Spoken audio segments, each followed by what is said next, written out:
abala sa training, naglaan ng oras ang two-time Olympic gold medalist na si Carlos Yulo para naman mapasaya ang nobyang si Chloe San Jose ngayong araw ng mga puso. Chikang umaabante mula kay Romel Placente.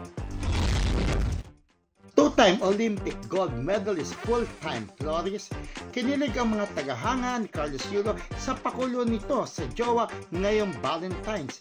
Ipinost kasi ng kanyang nobyang si Chloe San Jose sa social media ang simple pero heart-melting effort ng Pinoy gymnast.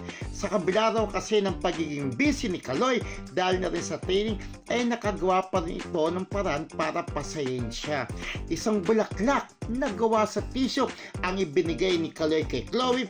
Kalakip ang sulat ng pagbati ngayong araw ng mga puso at ang pagpapasalamat sa lahat ng suporta ibinigay nito sa kanya.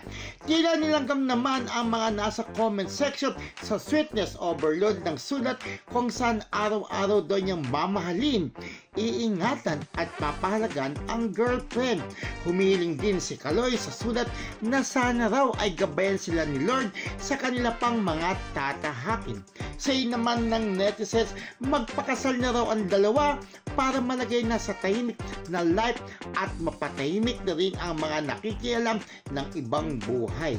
Walang kasing init ang chika. Ako, si Romel Placente, ang inyong paboritong hot talker ng Abante Radio. Ito ang balitang mabilis, mabangis at walang mintis.